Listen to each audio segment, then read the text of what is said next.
Did you know that we are now promoting social housing in Ukraine, and the figures presented by the federal government are not only factually incorrect, but presenting them is grossly negligent? This interview that I'm about to play for you is going absolutely viral on so many platforms, and I have to say the explosive social impact behind it can no longer be underestimated.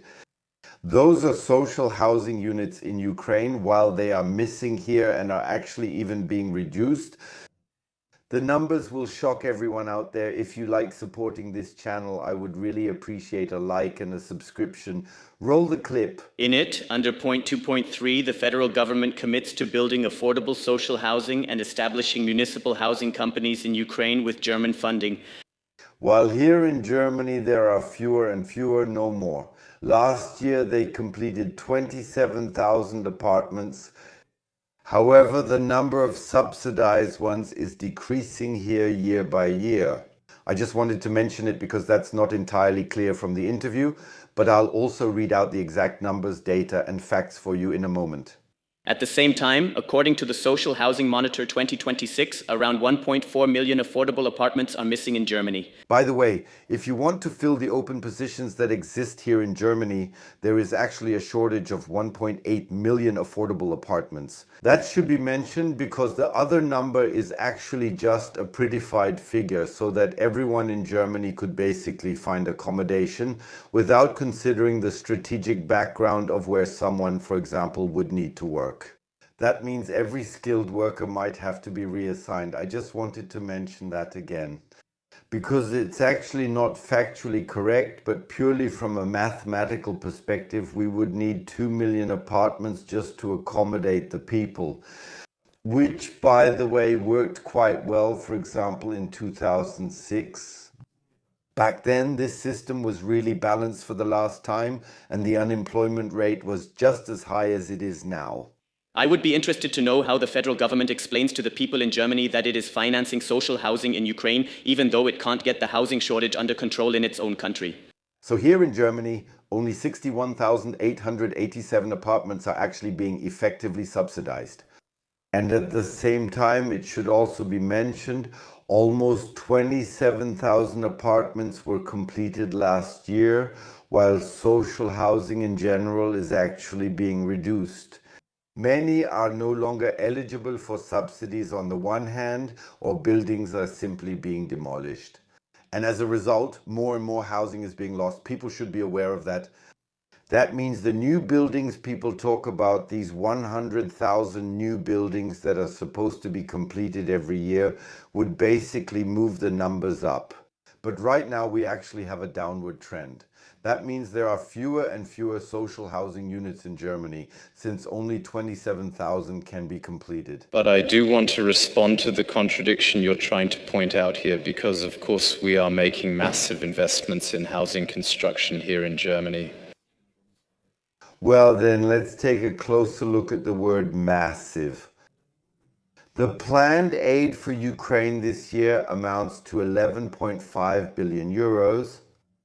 Meanwhile, housing construction, and you'll hear more about this in a moment, is at 4 billion euros. Well, there are many individual items that are added for Ukraine, such as civilian, humanitarian aid, military aid, and so on, which we are not discussing here.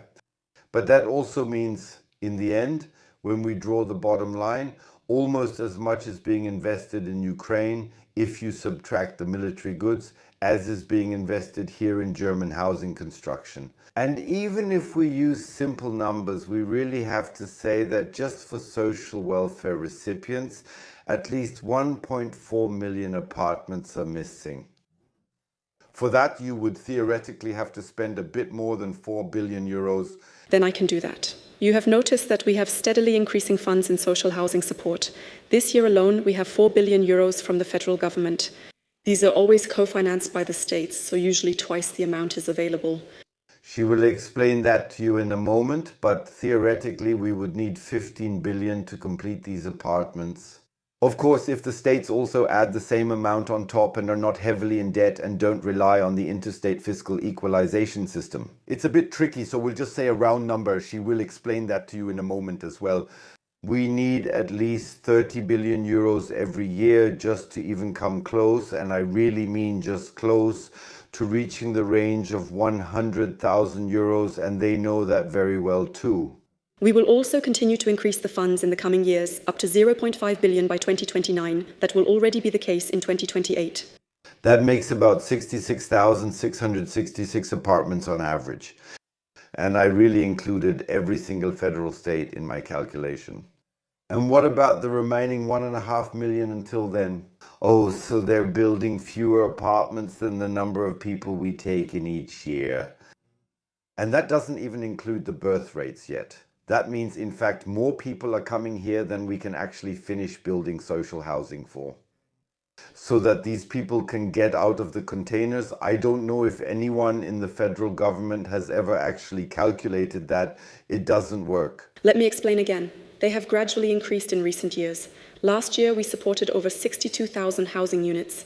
61,887 to be exact. However, maybe she should mention that housing construction itself has completely and catastrophically collapsed, because only 251,937 apartments could even be completed in all of Germany, which comes with a massive drop of almost 15% in the number of apartments.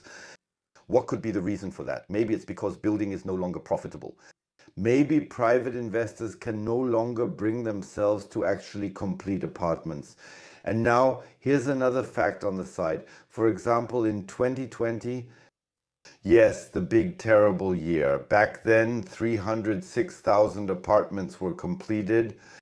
And before that, yes, so before 2020, you could really say that sometimes millions of apartments were completed in Germany. That's why I included 2020.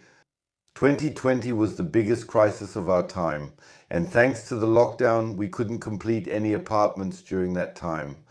We had to do it with masks or something similar. And even then, the actual number of apartments was many times higher than it is now. Actually, by more than 50,000 apartments. Of course, we know that this still isn't quite where we want to be, but we're definitely on the right track. Please define what on the right track means for me. Being on the right track means the problem stays the same or eases a bit, but you probably didn't know that. Every year we need, in addition, not the people who are already in some kind of accommodation, but only the people coming here and the additional demand created by births. Those who want to move out because they're looking for a job somewhere else. We need that every year to generate economic growth. Hold on tight. 370,000 new apartments that people have to live in. But we're only building 295,000. Now try to find the mistake. What would be a good solution here? So what was said at the beginning, I want to reject that now. No, it can't be rejected. By the way, if you wanted to promote social housing here in Germany the way you want to promote it in Ukraine, the whole situation could shift a bit. But I'll say more about that in a moment. The agreement goes on. In doing so, the potential for future investments in Ukraine should be unlocked for German companies. That sounds as if, in effect, the market entry of German construction and housing companies in Ukraine is effectively subsidizing the market entry of German construction and housing companies into Ukraine. Which companies or associations were involved in shaping this point? 2.3? I can't answer that for you off the top of my head. That might also be something for a standard written inquiry that could be asked. So that, of course, you get the answer. We're totally overloaded. We can't answer that. Just like with the last requests that have come in. But of course, I started looking into it. And now I'm just speculating. Yes, so what I'm saying now, that's just Sasha speculating a bit. And he's, let's just call it, giving his personal conclusion. Aren't those construction companies close to the SPD and CDU? So the construction companies are in CDU hands, the ones that are moving over there now? I could really imagine that. And these big construction companies that are led by the CDU, don't they even have contracts? I mean, don't they even stick to the contracts that the SPD worked out? Which brings me to the next point. I don't know, are you interested in which companies these are? Feel free to write it down below. I'll have to introduce them to you in a separate video. Otherwise, I'd really blow this whole thing wide open. It's not like I don't know who's building back there already. And by the way, what really, and I have to say really bothers me, makes me suspicious maybe, yeah, of course, I don't know for sure. It also has nothing to do with the chats that were hacked on Julia Klöckner's Signal. Not that you always get that idea. Could it be that these, what are they called again? The ones who used to live in my neighborhood? That Clinker Association, I don't know, aren't they also seeing very high sales now, especially for Ukraine? Because you realize that when you finish an apartment here in Germany and it costs 300,000 euros, you can't really do much better even if you build it in a war zone. Of course, that's just pure speculation on my part. It's not like I know anything about it. Not that I would give you any sources about it. But it really does make me pretty suspicious that on the one hand, there are organizations behind it that label workers for it, while here in Germany, there still isn't enough. And on the other side, the CDU, now they'll probably take on these mega projects. And at the same time, associations or housing construction associations that are close to the SPD will now also get higher salaries because of this.